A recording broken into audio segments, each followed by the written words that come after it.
On the improved beetroot, as winter food for cattle *******.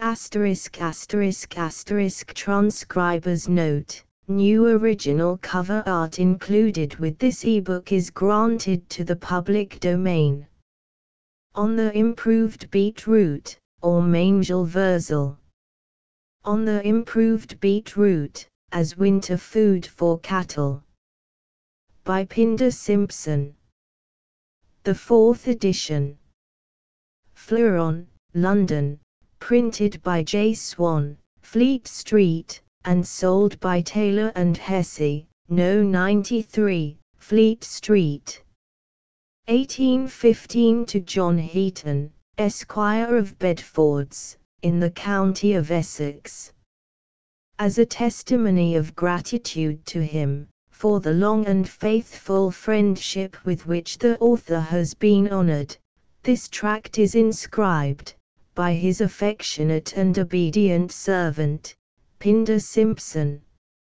Advertisement. The following observations, experiments, and calculations have been made upon the crops of improved beetroot, grown upon a farm at Bedfords, in the county of Essex, containing 600 acres, belonging to John Heaton, Esquire, and in his own occupation. The best mode of cultivating this valuable root, with the greatest prospect of success, is a subject well worth the attention of farmers in general, and to those in particular who have strong soils to cultivate, and feel the want of green food for their cattle and sheep in the winter and spring months of the year. Since the first edition of this little work was published, the author has obtained many new lights upon the subject, which he has either embodied in the present edition, or published in an appendix. The contents show sufficiently to whom his principal obligation is due, and he is restrained only by motives of delicacy from saying more. The circulation of the work was intended to have been chiefly confined to a few of the inland counties, but the encouragement the author has received, and which he respectfully acknowledges, has induced him to publish a 4th edition, for more general circulation. Cheese Cross, Romford. The 1st of January, 1815. The following noblemen, gentlemen, and farmers, have encouraged this publication. The Most Honourable the Marquis of Bath, Longleat, Wilts.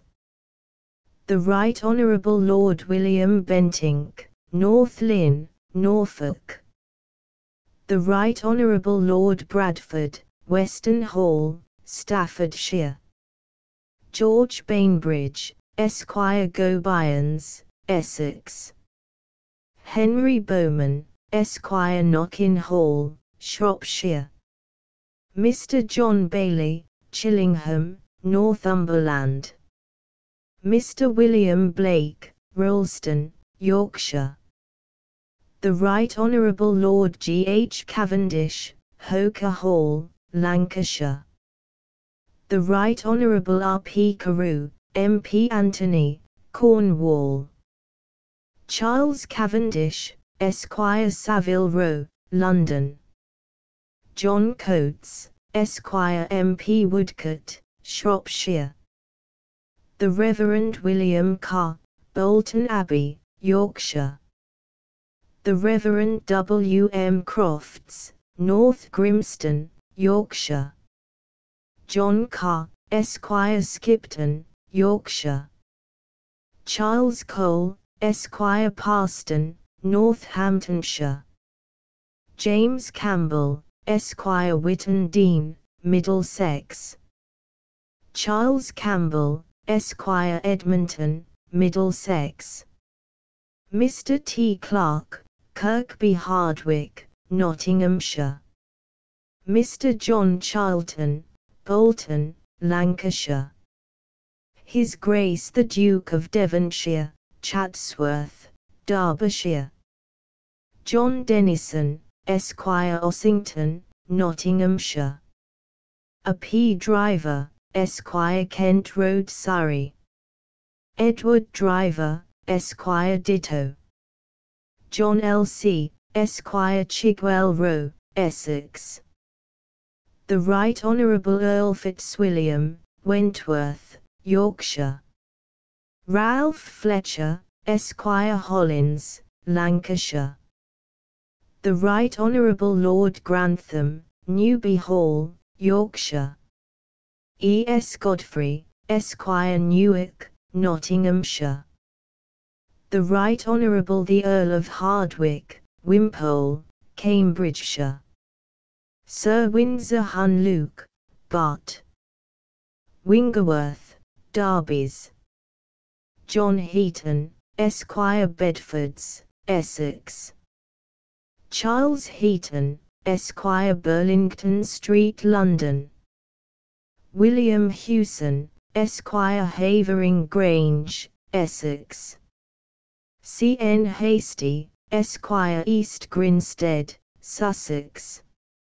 Philip Heacock, Esquire, Buxton, Derbyshire.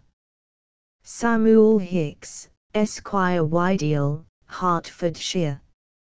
Mr. Richard Hudson, Plaistow, Essex. Charles Jarvis, Esquire, Hinckley, Leicestershire. William Jacobs, Esquire, Havering, Essex. The Reverend J. Kendall, Barrowby, Lincolnshire. Thomas Knowlton, Esquire, Edenshire, Derbyshire. Sir H. T. Liddell, Bart. Ravensworth Castle, Durham. William J. Lockett, Esquire, Derby. The Right Honourable Viscount Milton, Milton, Northamptonshire. Sir Thomas Mostyn, Bart. Mostyn, Flintshire. A. L. Maynard, Esquire, Chesterfield, Derbyshire. John Mitchell, Esquire, Low Plains, Cumberland. William Morris, Esquire, Havering, Essex. Mr. William Masterman, Havering, Essex. Sir Richard Neve, Bart. Dagenham Park, Essex. Dudley North, Esquire, MP, Glenham Hall, Suffolk. His Grace the Duke of Portland, Welbeck, Nottinghamshire. The Honourable C. Pelham, MP, Apuldercombe, Isle of Wight. J. D. Paul, Esquire, Temple Bar, London. Thomas Partington, Esquire, Offham, Sussex.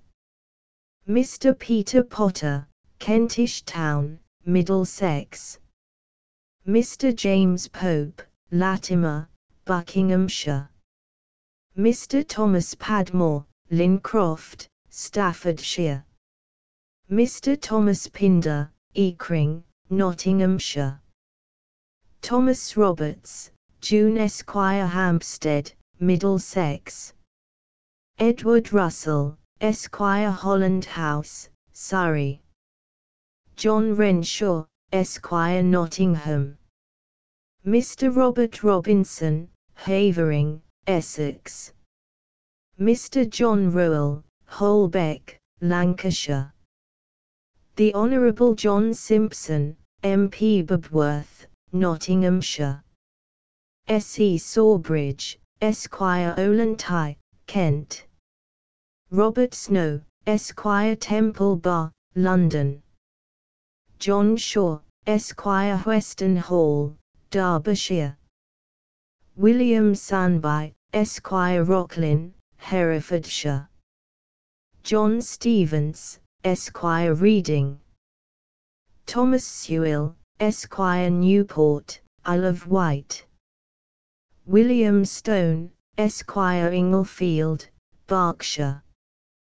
Benjamin Seven, Esquire, Hare Hall, Essex.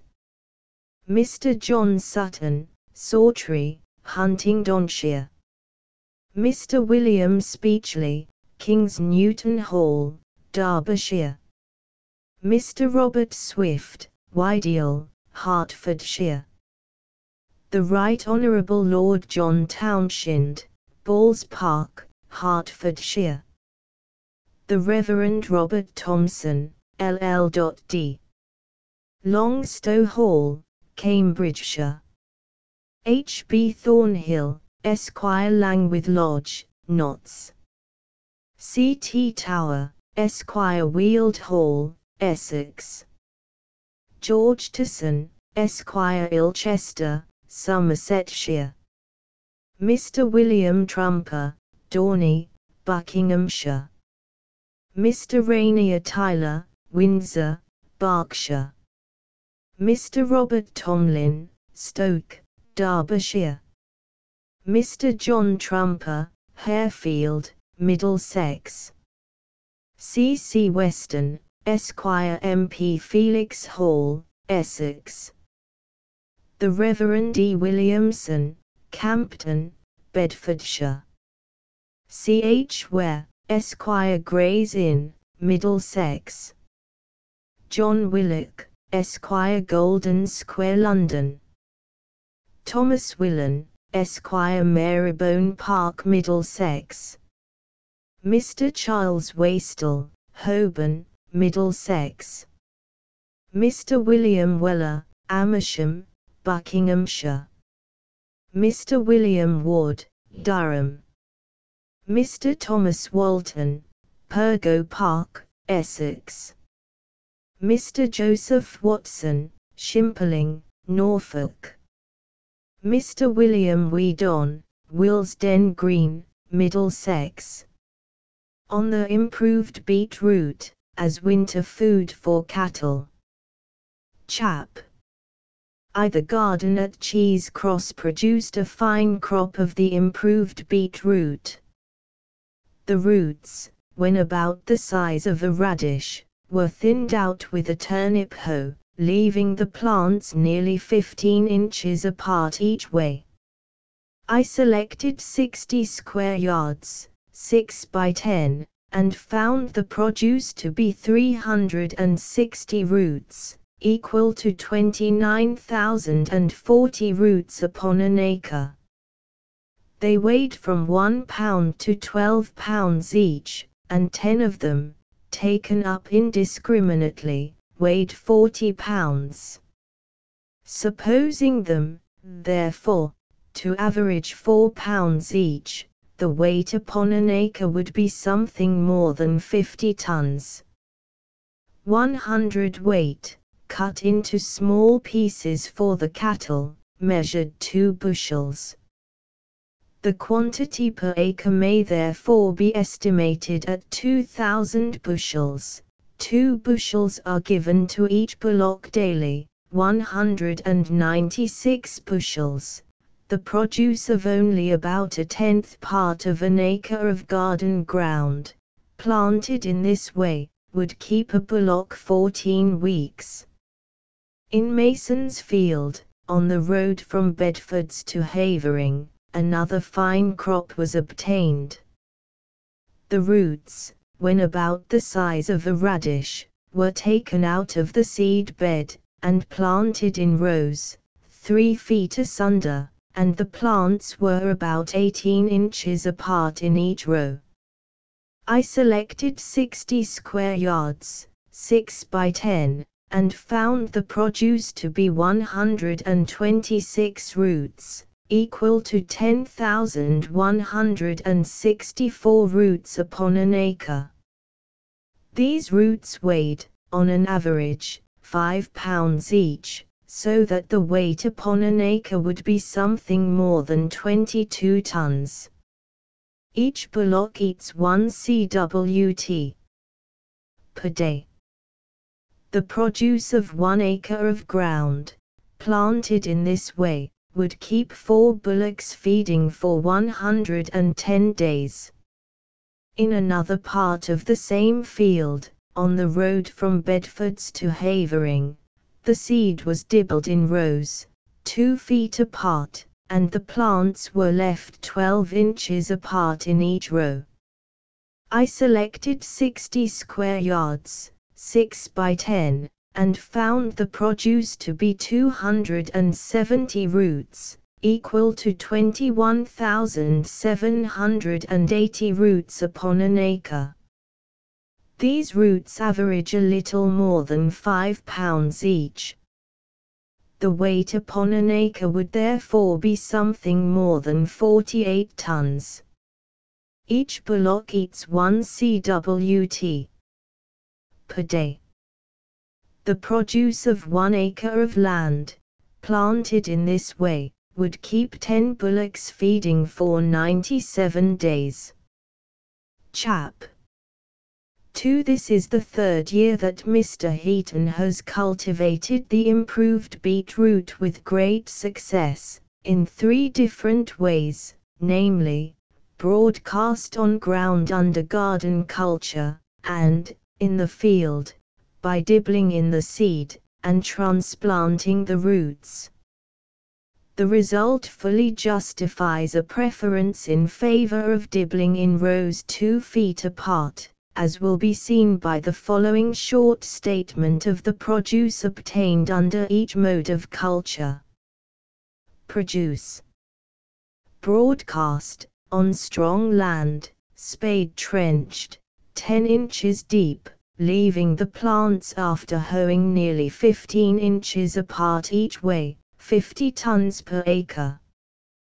Transplanted in rows 3 feet apart, and the plants about 18 inches apart in each row, 22 tons per acre. Dibbling the seed in rows 2 feet apart, and the plants left 12 inches apart in each row, 48 tons per acre. A good crop may be obtained by the broadcast method upon deep, loose soils, or upon strong soils spade trenched, 10 or 12 inches deep, but by that mode much seed is wasted, and much extra expense incurred in labor, hoeing, and transplanting, before the plants are placed 5 inches apart each way, which is very material to ensure a good crop, under that mode of culture. Chap. 3. To those who may have been in the habit of cultivating the Swedish turnip, it may be desirable to point out the advantages which the improved beetroot has over that turnip. Mr. Heaton had last year, in his Havering green field, the best crop of Swedish turnips that I have ever seen, upon his farm, during 12 years' attention to the management of it, and his intelligent agent and farmer, Mr. Henry Gibbons, assures me, that he did not see a better crop between London and Derby, from which latter place he returned in December last. The Swedes in this field were drilled in rows 24 inches apart, and the plants were left about 9 inches apart in each row. I selected 60 square yards, 6 by 10, and found the produce to be 252 turnips, equal to 20,356 upon an acre. I weighed many of them, and found them from ½ pound to 6 pounds each, averaging 2 pounds. The weight upon an acre would, therefore, be something more than 18 tons, less by 30 tons than the produce of an acre of the improved beet, dibbled in rows 2 feet apart, and the plants left 12 inches apart in each row. The improved beet has other material advantages over turnips. The crop is more certain, as the infant root is not injured by the fly, the ground may be cleared in time to sow wheat upon it, and the beet attaining perfection, as it does, before the winter sets in, much labor and all the difficulty of getting and carting turnips in bad weather are saved to the farmer. A bushel of the sliced beet weighs 6 pounds heavier than a bushel of Swede turnip sliced. 2 bushels of it per day satisfies a bullock better than 2 bushels and a half of Swedes, and it is well known that 2 bushels and a half of Swedes are better than 3 bushels of common turnips. Sheep are fond of the improved beet after Christmas, so are pigs, young cattle, and cows, and, with hay or straw, it will be found excellent food for young horses. For milch cows, the beets have a decided advantage over turnips. Turnips, from their rankness, spoil the cream and butter. Beet, from its peculiar sweetness, improves both. It is strongly recommended to the farmers near London to cultivate this root, and to the cowkeepers in London to consume it. To them it will be found of great value. Since the above was written, the author has been favored with the following information, from a friend, who left his crop in the ground till spring. My beet in the old yard has stood the late severe frost better than any common turnips, and perhaps equally well with the Swedes, very few indeed being injured. Some of them were covered with snow, but others were exposed.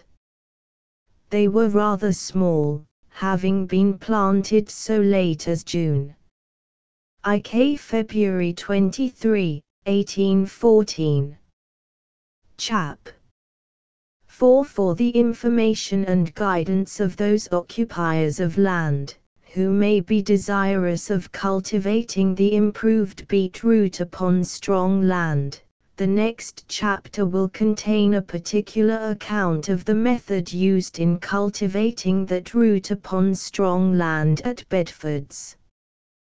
The method there stated, is that which has been found, on 3 years' trial, to be least expensive in the beginning, and most profitable in the end. The cultivation of this root is earnestly recommended to the attention of all persons farming strong lands with a view to profit. It should never be forgotten, that 48 tons, the produce of only a single acre, of this root, will make 10 bullocks fat enough for the butcher, and that 6 acres, of equal produce, will fatten 60 bullocks, that the profit on each bullock will be considerable, and that when the business of feeding is over, the yard will be full of rich dung. Neither should it be forgotten, that the tenant who sells his straw, cannot partake of any of these advantages. In proof of this assertion, the following facts are submitted for consideration. Mr. Heaton bought 2 lean Welsh bullocks, at Harlow Bush Fair, on the 9th of September. They cost together £34. They were pastured on the Rowans till the 20th of November following, when they were tied up, and fed with beetroot and oat straw till the 9th of February following, when they were sold together, in Romford Market, for the sum of £50. Yielding in 22 weeks, a profit of £16, which is equal to 7s. 3d per week, for each bullock.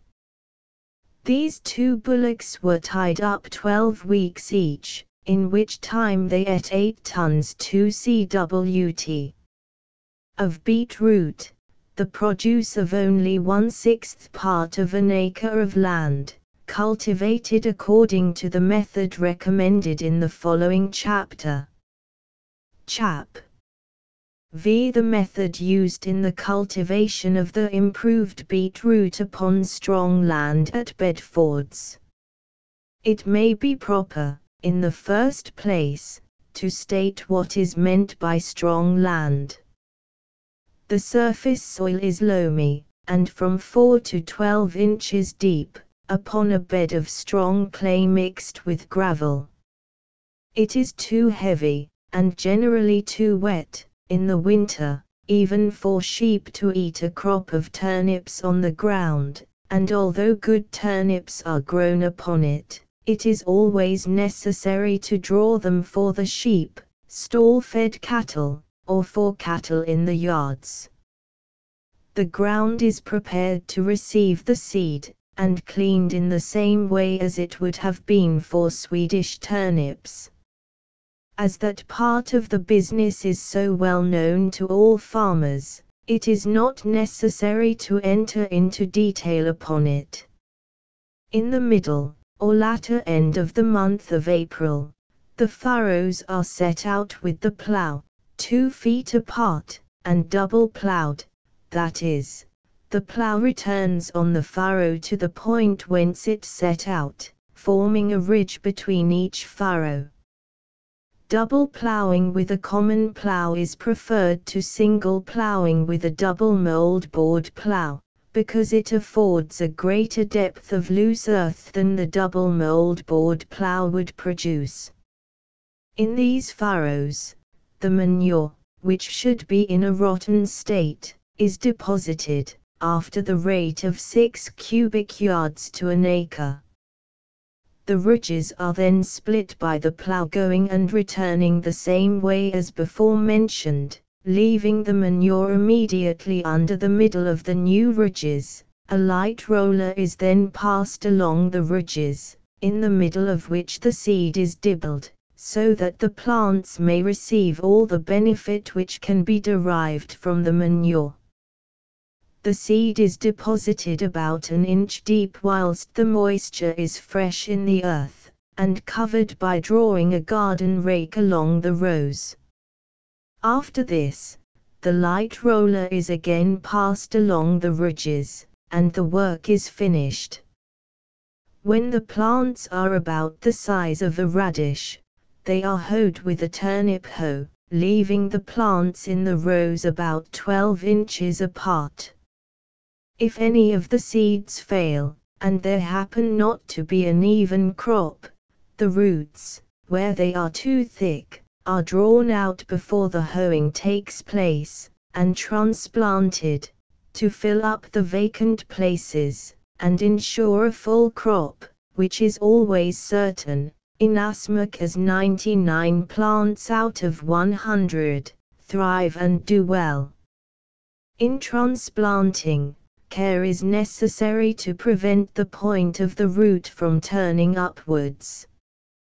The weeds, whilst the plants are young, are kept hoed, but after the head of the plant has once spread, no weed can live underneath its shade, and the expense of hoeing afterwards is very trifling indeed. The whole of the crop is taken up in the month of November, in dry weather. The tops are cut off near the crown of the plants, and the plants, when perfectly dry, are piled up in a shed, and covered with straw sufficiently thick to preserve them from the frost.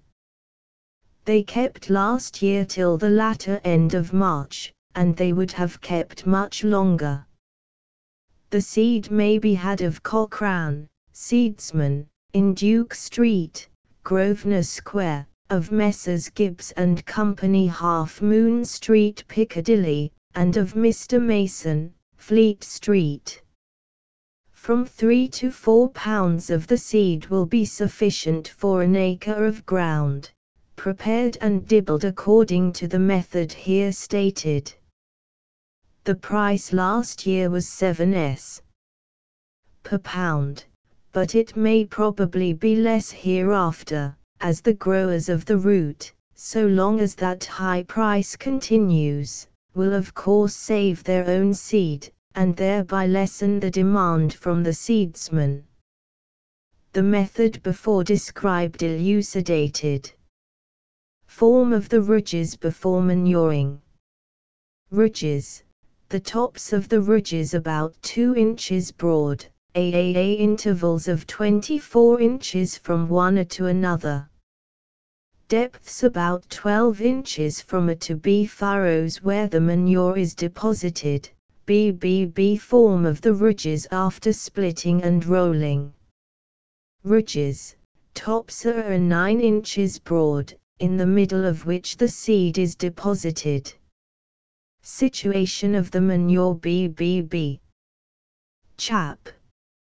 6. It will not be supposed, by any intelligent farmer, that where the quantity of the improved beet root given daily to a bullock is stated, it is meant that it should be given without dry food. It may, however, be necessary to say, that the same dry food must be given with the beet as is usually given with turnips. Mr. Heaton last year gave oat straw only, and the bullocks did well upon that food, and were sold to profit. No doubt they would have been ready for the butcher sooner, had good hay been given to them, but this fact may be relied upon, that fresh bullocks, fed upon the beet root and oat straw, will, in 3 months' time, get fat enough for the butcher. It may also be necessary to observe, that not a word, here stated, is intended to apply to such light turnip soils as will bear the trampling of sheep, without injury to the land. Mr. Heaton has none such upon his farm, and I have not sufficient knowledge of the management of turnip land, of that description, to say, whether prudence would warrant any trial of the beet root upon a large scale, on such soil, to be eaten on the land. Where a field, selected for a crop of beet, happens to be in a foul state, the seed had better be sown in a garden, and the whole field planted with the young beet, when of the size of a radish. This will give time for cleaning the ground, and fitting it for a crop, for, although the beets are destroyers of weeds, it is not meant to recommend the sowing them on foul ground, or in any way to encourage a slovenly system of farming. Although manure has been used in the cultivation of this root, it is not absolutely necessary, and, if not in a rotten state, it does mischief. Good crops have been obtained at Bedfords without manure, and without injury to the succeeding crops of corn. Beet is fed from a depth considerably below the reach of the plough, as generally used, so that it does not draw the surface soil in which corn is fed. The method of cultivating the beet root here recommended, is the same as that which is used in the cultivation of turnips, in Northumberland and other parts of the north, with this exception, that the rows there are 27 inches apart. There may be reasons in the north for still preferring that space, but in Essex the effect of it, in the cultivation of beet root, would be, that, instead of 48 tons per acre, 43 tons only would be obtained. Experience has proved that the roots do not get to a larger size in rows 3 feet apart than they do in rows 2 feet apart. It may, therefore, fairly be presumed that they would not be larger in rows 27 inches apart, and if not larger, the weight of the crop, per acre, must be less, because the plants decrease in number as the rows increase in space. The advantages that would arise from the cultivation of these roots, upon a small part of every strongland farm throughout the kingdom, must be obvious. Calculations might be given that would astonish and almost exceed the belief of most readers. Such calculations, however, in general, are but little attended to, and it is thought better to omit them, hoping that enough has been said upon the subject, to fix the attention of every person interested in the cultivation of land. Fleuron. Appendix. Fleuron, Workington Hall, Cumberland, the 9th of March, 1814. Sir, I had the pleasure of receiving your obliging favour last night, with 2 copies of the publication on Mangel Wurzel. I have cultivated that root for some years with success. From the Bishop of Derry I learned to apply the leaves to soiling my milch cows and pigs. The leaves of a good crop are from 10 to 15 tons per acre. I have steeped the seed and mixed it with sand previous to sowing, by which means it vegetates immediately. I have had 60 tons per acre on 3 feet sticks, 9 inches between the plants, and have kept the roots good till the middle of May. I have given the seed to many of my cottagers, who have grown the roots for their pigs, and they have found them to answer well. I am, and C.J.C. Curwen. Barrowby, Lincolnshire, the 15th of December, 1814. Sir, for the last 4 winters I have constantly fed my milch cows with beet, but I never exceeded, I believe, a bushel per day to each, not from any apprehension of ill effects when given in larger quantities. My object was, to make it last the longer, as the milk and cream were evidently much improved thereby. The cows always had plenty of hay with the beet, and when the weather, or rather the state of the land would admit, they were turned into a grass field adjoining my farmyard. Mr. Turney, of Segbrook, who has finished off some bullocks this autumn, whilst at grass, with beet, has given it with great good effect to his milch cows for the last 2 winters, and he is at this time keeping a new calved heifer upon it. I may add, that I have always found the milk to be increased in quantity, as well as improved in quality, whilst the beet was used. As to the weight of my crop, this year, it is much less than usual. My land, you know, is old garden ground, and produced a crop of beet last year, swedes the year before, and carrots in 1811. A tenacious loam, on clay, difficult to work in the spring. On this I got only 7 cwt. 2 qrs. On 6 yards by 10, which is after the rate of 30 tons per acre. I am, and C. Jonathan Kendall. Stag Brew House, the 18th of December, 1814. Sir, herewith you receive my report of a small piece of land, planted with Mangel Wurzel by Colonel Elliot. I have been as correct as possible, and have to observe, that I think the culture of it well worth the attention of every farmer.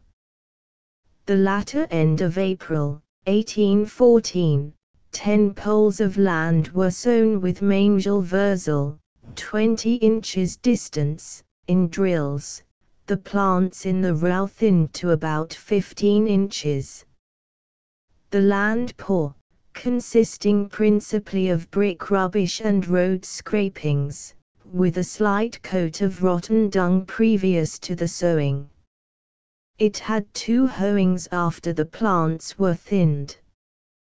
The plants in 2 of the rows, about the center of the piece, were set out 2 feet apart, but these were not larger than where they were at 15 inches. On the 8th of November the whole crop was taken up, and, after cutting off the heads, were packed up in a loft. To prevent any incorrectness in calculating the weight by the number of the roots, The whole crop was weighed, which amounted to 3 tons, 1 cwt. 56 pounds, which is according to the rate of 49 tons 4 cwt. per acre. A large portion of the roots weighed from 7 lbs. to 12 lbs. each. When the rows were first thinned, some other pieces were planted with the spare plants, but these did not succeed so well, they were much less than the others. Hogs are remarkably fond of this root, and thrive very fast with it. Cows are also very eager after both leaves and root. Colonel Elliot began feeding his cows with the mangel wurzel in July. The weather being very dry, we were very short of grass. We began with the leaves, and soon after with the roots of 2 pieces, which were transplanted. The cows looked well and increased in their milk, and were partially fed with the roots till the crop was taken up. The roots were then sliced, and as much of them given to the cows, with a little hay, as they could eat. The milk increased immediately, and the cows improved in flesh. My opinion is, that the mangel wurzel is a most valuable article of food to the farmer, because, in a severe winter, when turnips are in general destroyed, these roots, properly stacked in a dry place, and covered so as to prevent severe frosts from injuring them, will be a certain supply of nutritious and fattening food, if cultivated in sufficient quantity, until the spring grass is fit to turn in upon. I should conceive, if the seed is put into the ground in the month of May, after the manner practiced in drilling turnips on ridges, that no doubt can be entertained of obtaining a full crop.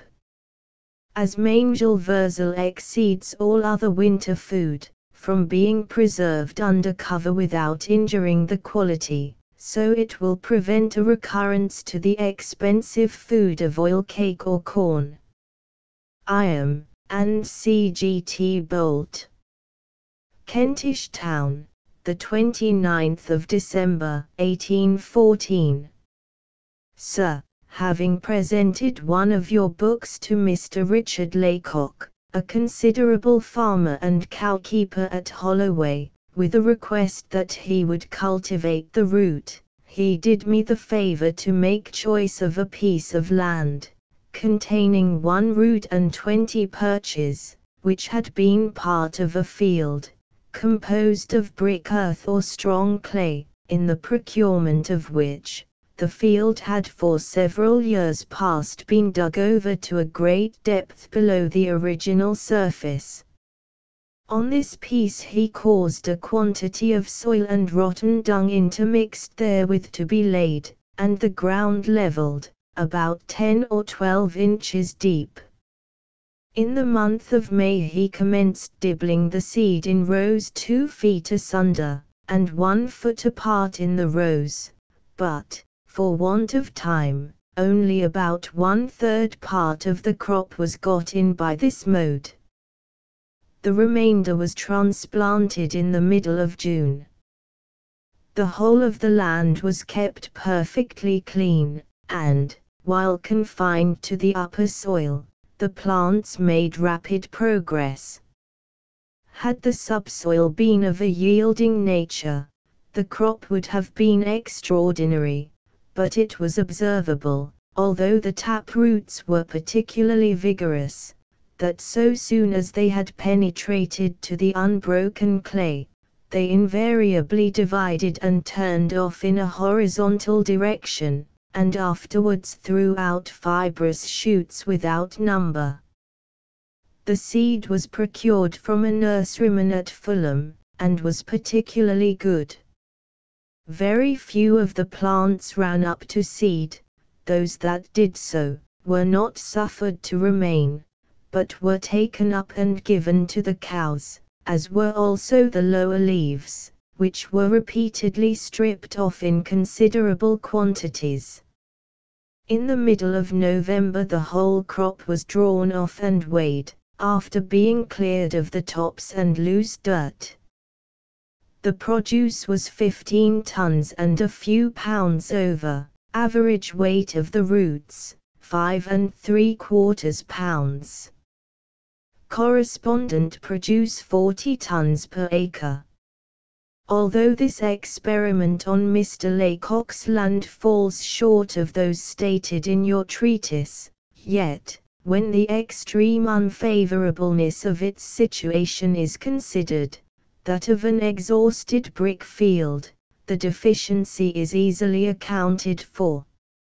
Indeed, I cannot help thinking its result such as to hold out considerable temptation to occupiers of strong clay farms, whereon turnips cannot successfully be cultivated, to make trial of a root, which, with previous winter ploughing, promises more profit than can be obtained from any other crop that I know of. 1. The increase of livestock and radical improvements of such farms must necessarily follow. I am, and C. Peter Potter. 1. This description of soil in some seasons is too wet to warrant the removal of a crop of Mangel Wurzel in November. When grown on such soils to be used early in the winter, the crop may be taken up in October. If intended for use in the cold spring months, it may remain, with perfect safety, till the ground is sufficiently dry to prevent harm being done by the wheels of carts and the trampling of horses. Editor. Lincroft House, Lichfield. The 13th of December, 1814. Sir, I have for your information weighed and taken a pretty accurate account of my small crop of Mangel Wurzel, which I have lately gathered out of a garden belonging to my farm. The length of the garden is 62 yards, and the breadth of the part sown 12 yards, and the produce, according to my firm belief and best calculation, is 4 tons. 6 cwt.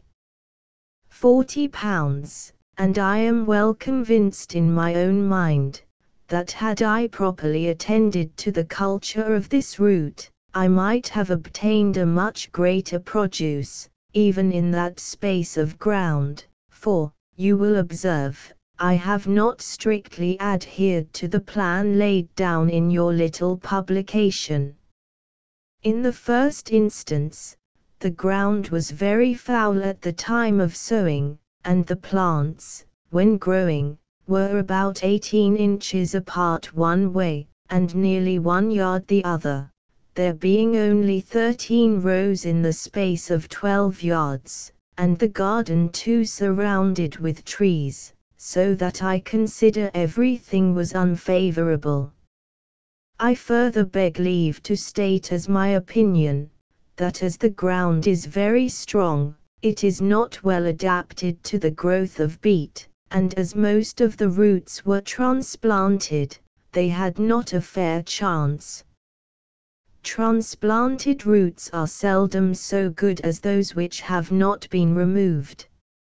I have given beet root, for 2 years past, both to feeding and milch cows with good effect. I am and C. J. Padmore. Weston, Tideswell, the 16th of December, 1814. Sir, my beetroot this year was sown upon light dry limestone land, of good quality, perfectly clean, but in a high situation and cold climate. The seed was partly sown in beds 1.5 yards in width, partly drilled, and partly dibbled in ridges at the distance of 28 inches, and the plants left 12 inches apart after hoeing.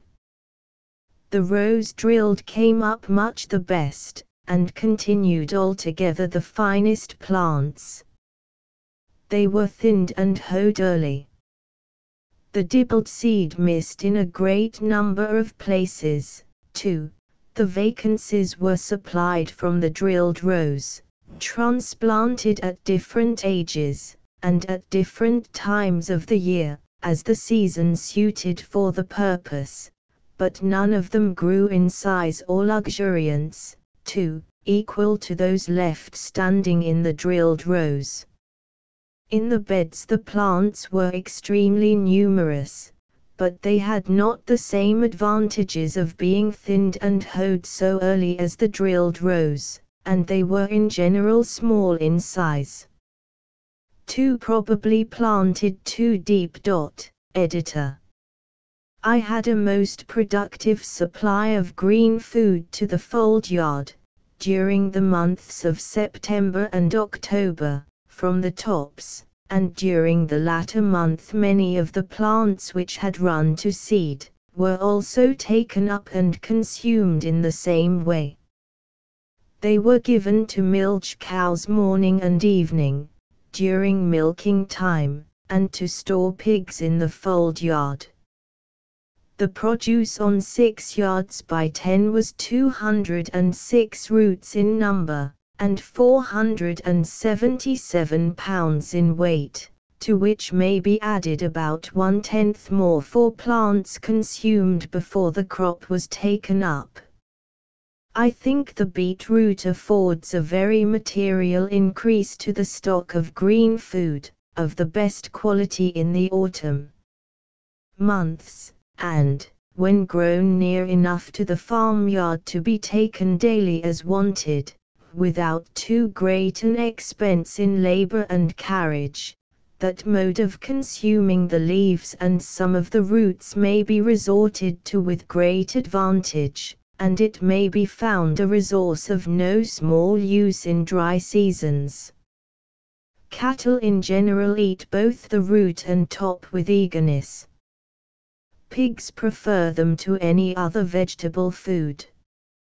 I have occasionally given the roots in winter to horses, and particularly to brood mares and to foals, with hay, and they have invariably done well.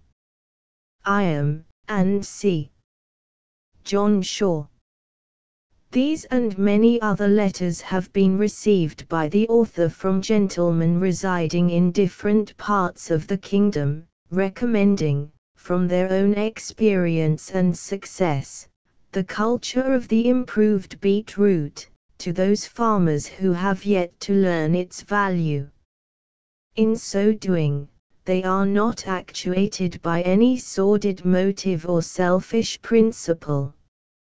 To do good to others is their aim, and to promote the public welfare the utmost of their ambition. Finis. J. Swan, Printer, 76 Fleet Street, London. Transcriber's notes: typographical errors fixed, non-standard spelling and dialect retained. Used numbers for footnotes. Asterisk asterisk asterisk. End of the Project Gutenberg ebook on the improved beetroot as winter food for cattle. Asterisk asterisk asterisk. Updated editions will replace the previous one. The old editions will be renamed. Creating the works from print editions not protected by U.S. copyright law means that no one owns a United States copyright in these works, so the Foundation, and you, can copy and distribute it in the United States without permission and without paying copyright royalties. Special rules, set forth in the general terms of use part of this license, apply to copying and distributing Project Gutenberg trademark symbol electronic works to protect the Project Gutenberg trademark symbol concept and trademark. Project Gutenberg is a registered trademark, and may not be used if you charge for an ebook, except by following the terms of the trademark license, including paying royalties for use of the Project Gutenberg trademark. If you do not charge anything for copies of this ebook, complying with the trademark license is very easy. You may use this ebook for nearly any purpose, such as creation of derivative works, reports, performances and research. Project Gutenberg ebooks may be modified and printed and given away. You may do practically anything in the United States with ebooks not protected by U.S. copyright law. Redistribution is subject to the trademark license, especially commercial redistribution. Start. Full license. The full Project Gutenberg license. Please read this before you distribute or use this work to protect the Project Gutenberg trademark symbol mission of promoting the free distribution of electronic works. By using or distributing this work, or any other work associated in any way with the phrase Project Gutenberg, you agree to comply with all the terms of the full Project Gutenberg trademark symbol license available with this file or online at www.gutenberg.org/license. Section 1. General Terms of Use and Redistributing Project Gutenberg Trademark Symbol Electronic Works 1.0. By reading or using any part of this Project Gutenberg trademark symbol electronic work, you indicate that you have read, understand, agree to and accept all the terms of this license and intellectual property, trademark/copyright, agreement. If you do not agree to abide by all the terms of this agreement, you must cease using and return or destroy all copies of Project Gutenberg trademark symbol electronic works in your possession. If you paid a fee for obtaining a copy of or access to a Project Gutenberg trademark symbol electronic work and you do not agree to be bound by the terms of this agreement, you may obtain a refund from the person or entity to whom you paid the fee as set forth in paragraph 1.e.8. 1.b. Project Gutenberg is a registered trademark. It may only be used on or associated in any way with an electronic work by people who agree to be bound by the terms of this agreement. There are a few things that you can do with most Project Gutenberg trademark symbol electronic works even without complying with the full terms of this agreement. See paragraph 1.c below. There are a lot of things you can do with Project Gutenberg trademark symbol electronic works if you follow the terms of this agreement and help preserve free future access to Project Gutenberg trademark symbol electronic works. See paragraph 1.e below. 1.c.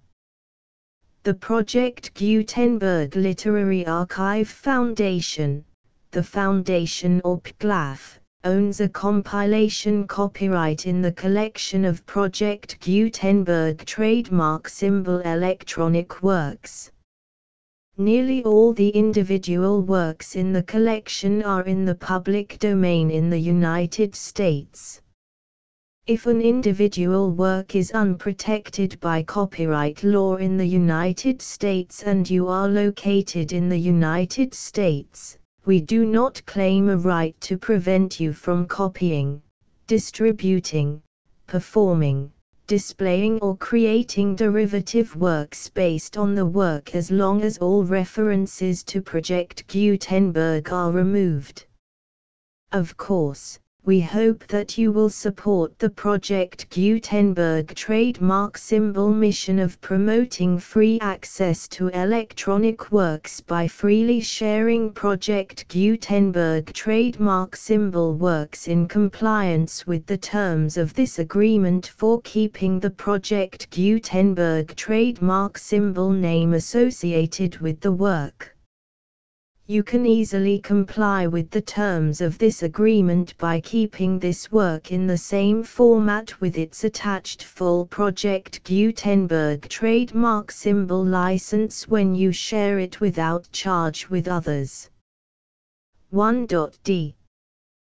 The copyright laws of the place where you are located also govern what you can do with this work. Copyright laws in most countries are in a constant state of change.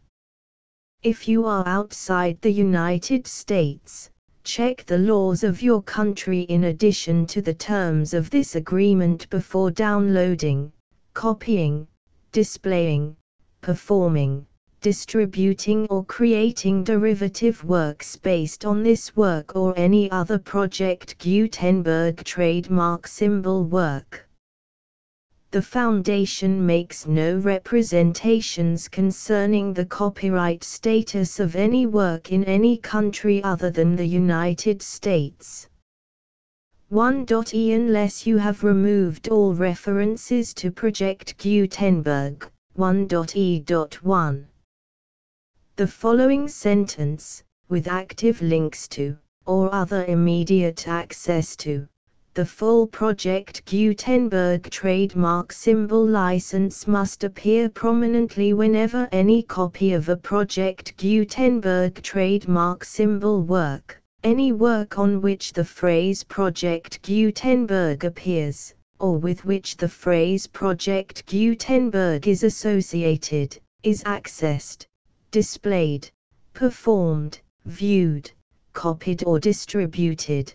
This ebook is for the use of anyone anywhere in the United States and most other parts of the world at no cost and with almost no restrictions whatsoever.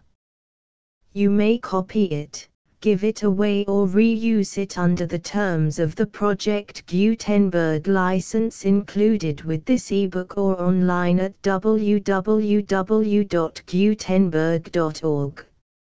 If you are not located in the United States, you will have to check the laws of the country where you are located before using this ebook. 1.e.2.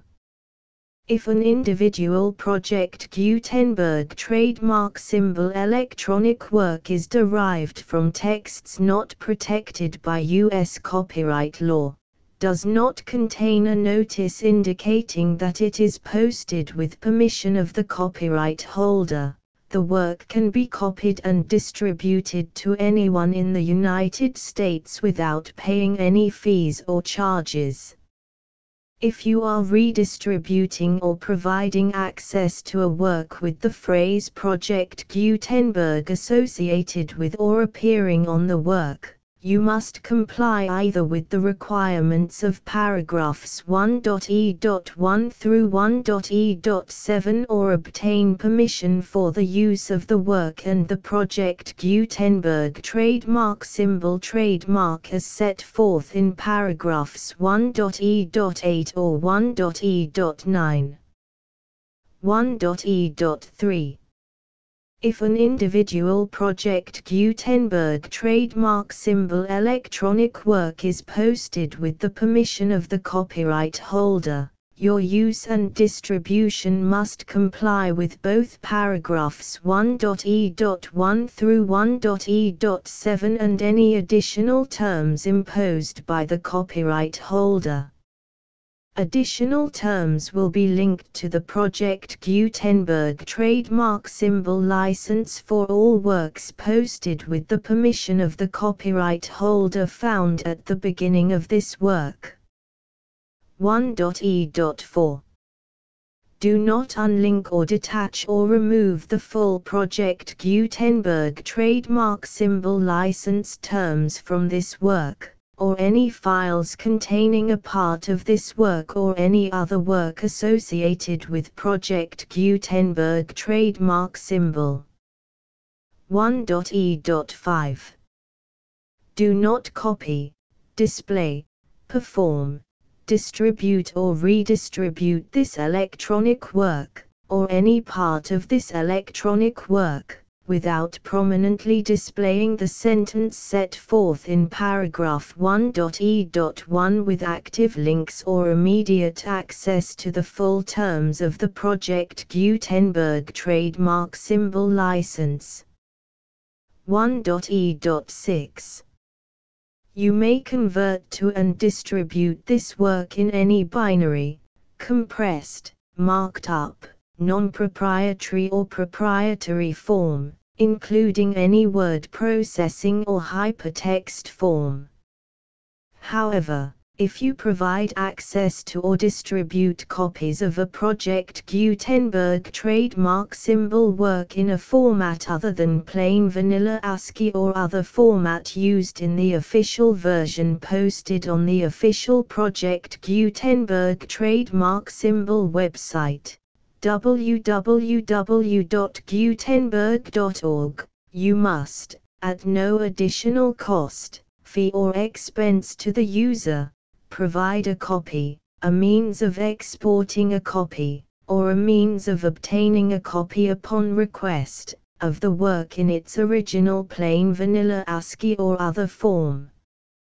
Any alternate format must include the full Project Gutenberg trademark symbol license as specified in paragraph 1.e.1. 1.e.7 Do not charge a fee for access to, viewing, displaying, performing, copying or distributing any Project Gutenberg trademark symbol works unless you comply with paragraph 1.e.8 or 1.e.9.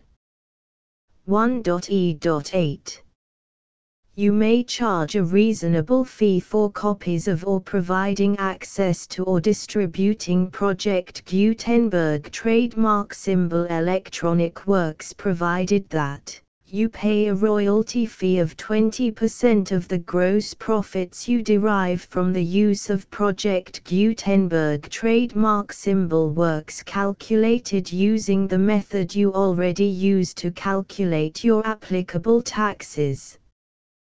The fee is owed to the owner of the Project Gutenberg trademark symbol trademark, but he has agreed to donate royalties under this paragraph to the Project Gutenberg Literary Archive Foundation.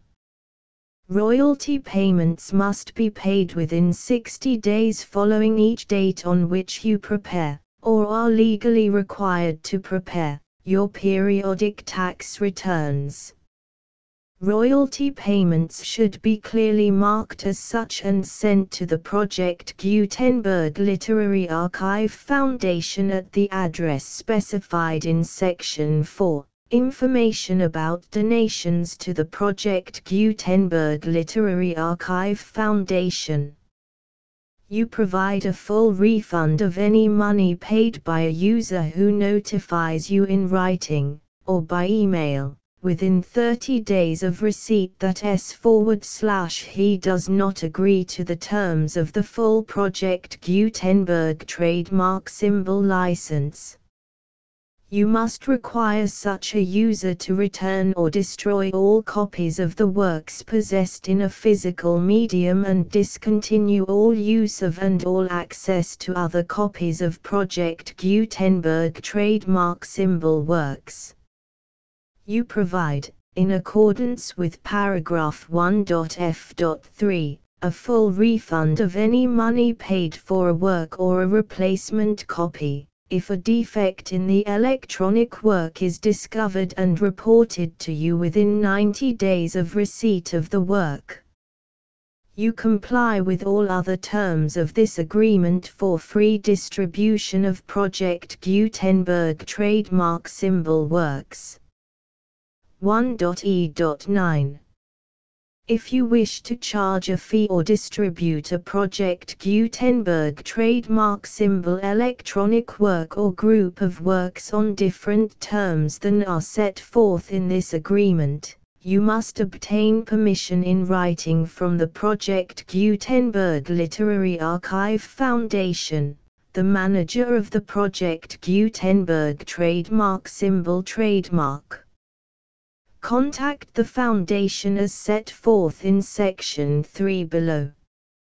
1.f1.f.1 Project Gutenberg volunteers and employees expend considerable effort to identify, do copyright research on, transcribe and proofread works not protected by U.S. copyright law in creating the Project Gutenberg trademark symbol collection. Despite these efforts, Project Gutenberg trademark symbol electronic works, and the medium on which they may be stored, may contain defects such as, but not limited to, incomplete, inaccurate or corrupt data, transcription errors, a copyright or other intellectual property infringement, a defective or damaged disk or other medium, a computer virus, or computer codes that damage or cannot be read by your equipment. 1.f.2 Limited warranty, disclaimer of damages, except for the right of replacement or refund described in paragraph 1.f.3, the Project Gutenberg Literary Archive Foundation, the owner of the Project Gutenberg trademark symbol trademark, and any other party distributing a Project Gutenberg trademark symbol electronic work under this agreement, disclaim all liability to you for damages, costs and expenses, including legal fees. You agree that you have no remedies for negligence, strict liability, breach of warranty or breach of contract except those provided in paragraph 1.f.3. You agree that the Foundation, the trademark owner, and any distributor under this agreement will not be liable to you for actual, direct, indirect, consequential, punitive or incidental damages even if you give notice of the possibility of such damage. 1.f.3 Limited right of replacement or refund. If you discover a defect in this electronic work within 90 days of receiving it, you can receive a refund of the money, if any, you paid for it by sending a written explanation to the person you received the work from. If you received the work on a physical medium, you must return the medium with your written explanation. The person or entity that provided you with the defective work may elect to provide a replacement copy in lieu of a refund. If you received the work electronically, the person or entity providing it to you may choose to give you a second opportunity to receive the work electronically in lieu of a refund. If the second copy is also defective, you may demand a refund in writing without further opportunities to fix the problem. 1.f.4 Except for the limited right of replacement or refund set forth in paragraph 1.f.3, this work is provided to you as is, with no other warranties of any kind, express or implied, including but not limited to warranties of merchantability or fitness for any purpose. 1.f.5 Some states do not allow disclaimers of certain implied warranties or the exclusion or limitation of certain types of damages. If any disclaimer or limitation set forth in this agreement violates the law of the state applicable to this agreement, the agreement shall be interpreted to make the maximum disclaimer or limitation permitted by the applicable state law. The invalidity or unenforceability of any provision of this agreement shall not void the remaining provisions. 1.f.6 Indemnity. You agree to indemnify and hold the foundation, the trademark owner, any agent or employee of the foundation, anyone providing copies of Project Gutenberg trademark symbol electronic works in accordance with this agreement, and any volunteers associated with the production, promotion and distribution of Project Gutenberg trademark symbol electronic works, harmless from all liability, costs and expenses, including legal fees, that arise directly or indirectly from any of the following which you do or cause to occur. A. Distribution of this or any Project Gutenberg trademark symbol work.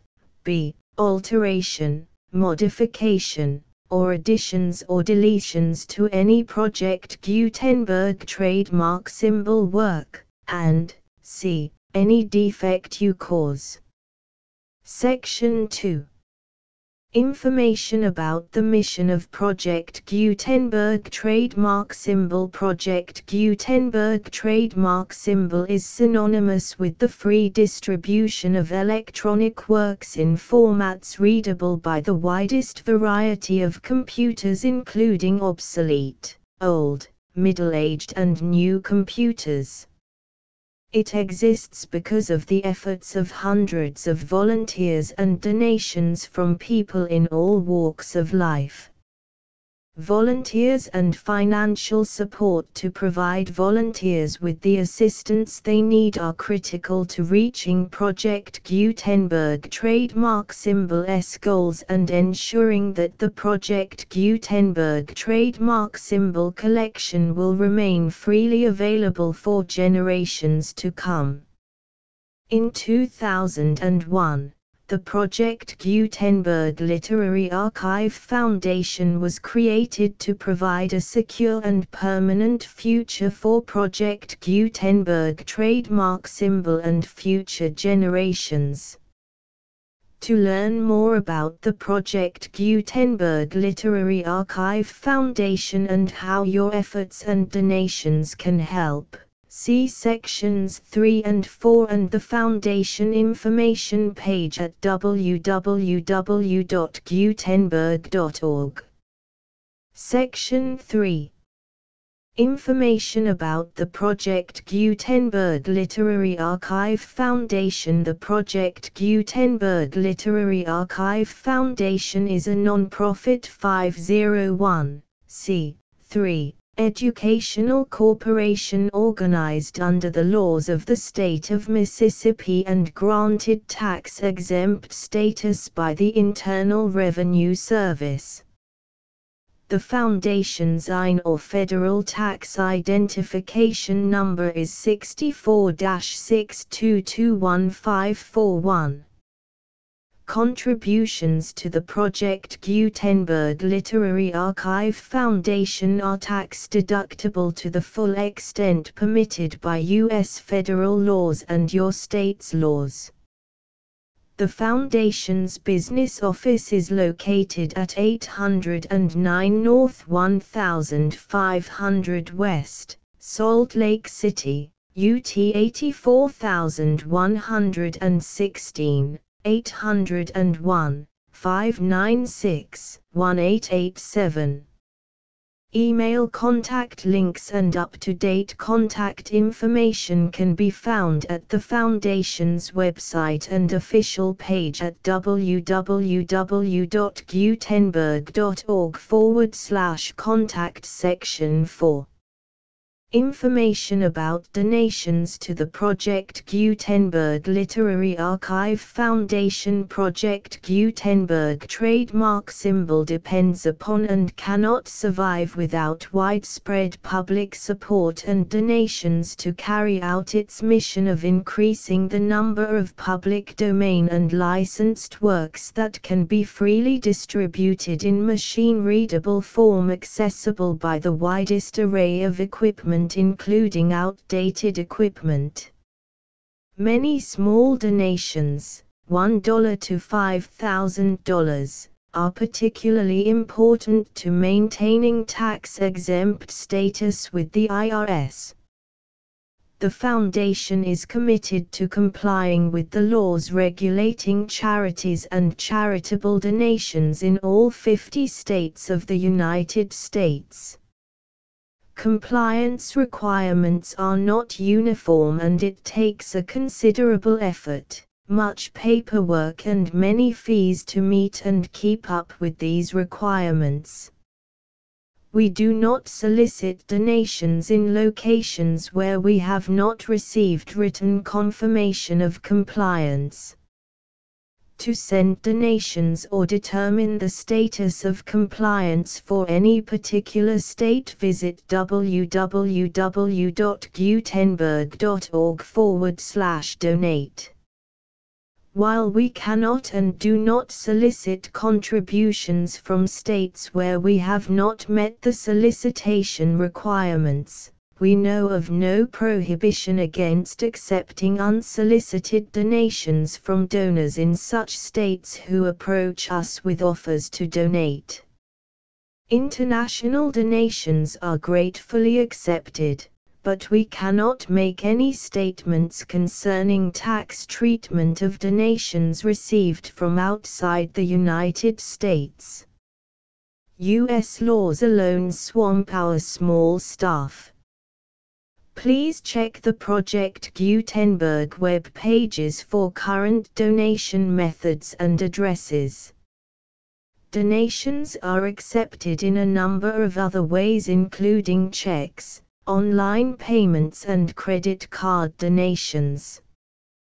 To donate, please visit www.gutenberg.org/donate.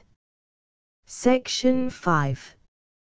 General information about Project Gutenberg trademark symbol electronic works. Professor Michael S. Hart was the originator of the Project Gutenberg trademark symbol concept of a library of electronic works that could be freely shared with anyone. For 40 years, he produced and distributed Project Gutenberg trademark symbol ebooks with only a loose network of volunteer support. Project Gutenberg trademark symbol ebooks are often created from several printed editions, all of which are confirmed as not protected by copyright in the US unless a copyright notice is included. Thus, we do not necessarily keep ebooks in compliance with any particular paper edition. Most people start at our website, which has the main PG search facility, www.gutenberg.org. This website includes information about Project Gutenberg trademark symbol, including how to make donations to the Project Gutenberg Literary Archive Foundation, how to help produce our new ebooks, and how to subscribe to our email newsletter to hear about new ebooks.